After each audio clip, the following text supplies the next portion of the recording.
Hello everyone, Hawky here, back with another Sword of Convallaria video. So let's talk about Credenza, our next upcoming unit. And the big question is, should you pull for her? Is she worth it? And why? So let's go through some details here. So like I said in my Shard Farm Priority video, Credenza, you either want her at 1 star or 5 star. You can't really half-ass it.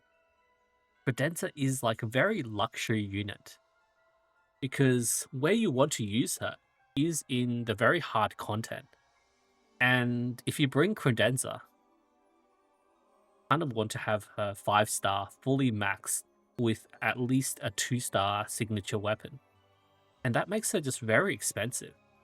I guess in more relatable terms, Credenza for your account is like having a luxury suit for a formal occasion. And you can either just half-ass it and have like a plain suit, or you can go for a very expensive suit.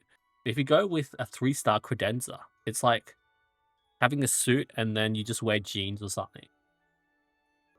Because where you want to use Credenza is in the very tough content where you want to push for the high rankings or push to complete those hard content. So Credenza was used in the Towerversity with the element units here. So here she was buffing out Lukama and then eventually getting everyone a ton of buffs as well. So Inanna act again and Credenza just buffing up the whole team there. Everyone with level 2 buffs and her unique attack and damage buff as well. That made her really top pick in the CN Towerversity. You know, this could still change for us. On the Taiwan one, she was still fairly high there as well. The question here is, are you interested in pushing for the top content? Are you interested in pushing for like the 5% for Towerversity? Do you want to use Credenza in order to do that? And the other content she played a huge role in was for the world boss. So we'll probably get the world boss in about a month's time. And in this, they do get the rewards, the unique title, and this is permanent. So top 15, top 100, top 300, they all have their unique titles. Trinket, this is the tarot refinement box, engravings, and some gold. But yeah, this is top heavy whale stuff as well. So I doubt I'll even be able to hit this. I'll probably be like top 100, top 300 with my account there when this actually drops. And you do get rewards for the lower percentages as well. But Credenza wasn't the only unit that was essentially needed for the world boss. So for this, so assuming for our world boss, it'll drop sometime like maybe after the collab, so like January next year. I'm not sure if we'll get SP Meta or it might drop more sooner, like end of November. But for our world boss, another key unit for us to go through is Eucerin as well. The Credenza, Eucerin, and SP Mita were like the key units for the world boss. In the CN version, it could be different for us. There was also Agatha as well to do like the wound on the boss. I think that was a bit of a bug, so I'm not sure if they'll patch that up or there was any other sort of abuse that they would patch up. Similar to when I was talking about the CN Towerversity, the lower stage, there was an extra mutation where they threw the sand bottle which blinded you, and that was also bugged. That effect didn't actually apply on the CN Towerversity in the lower stage. But yeah, mainly you're just getting Credenza to really push at that hard content. So if you're not really going to push at it, then Credenza doesn't really do that much for you. Sure, she does reduce skill cooldowns and let you spam big skills. Like we do have like the SP Samantha. Some might play with Luvata. In that Towerversity we saw with Lukama. But also a lot of the new units also have restrictions on their cooldown being reduced. They have a debuff. So for example, Luffy, the Credenza can't assist with reducing the cooldowns when they have a a debuff skill that prevents them from spamming their skills there.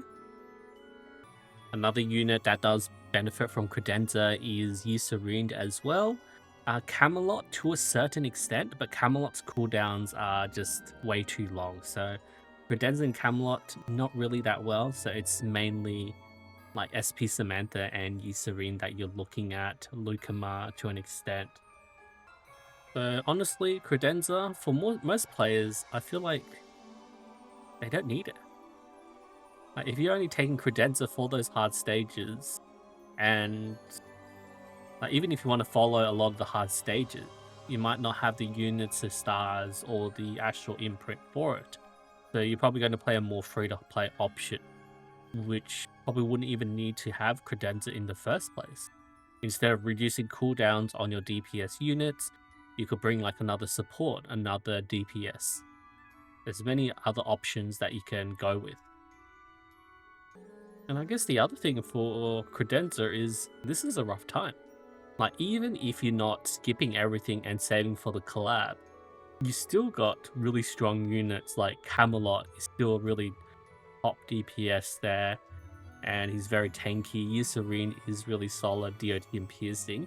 Parsifal's the only real skip here, honestly, even if we get him. If we get him on the 21st of November. So, like, in our tier list, I did rank Camelot as tier 0.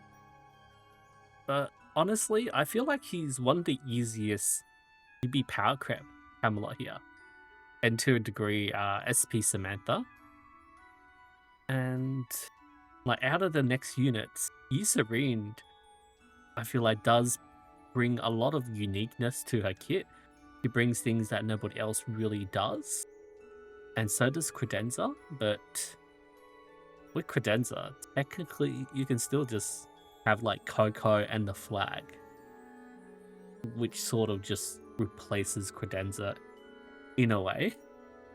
And yeah, she's just too expensive to commit to. Like, if you do get her early or like off banner later on, then you can definitely consider investing in her. But yeah, I just don't think she is worth going in for the pool unless you're really pushing at those top rankings, and in that case, you probably need everyone. You probably need Credenza, Camelot, and Eucerin. Maybe you can drop Camelot. And actually, Parzival does come up in that Towerversity as well, so maybe you need Parzival for Towerversity. So it's like...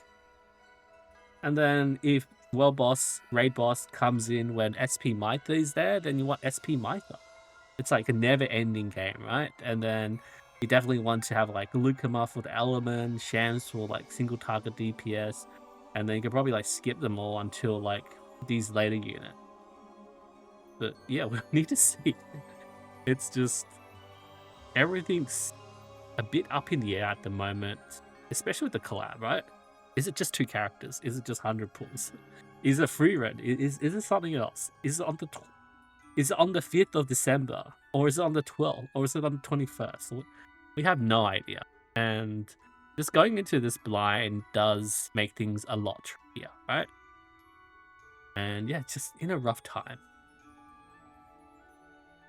And it's rather you have pulls saved up all those rainy days when things happen, things drop. Then at the end, you're like scrambling up for the pulls. Then again, if you miss the unit, then you're then in order to get that unit, it's a bit rough as well. Hard. Tough. What do you guys think? Are you going to get Credenza popping in tomorrow? Like, honestly, in a way, I kind of want to skip her.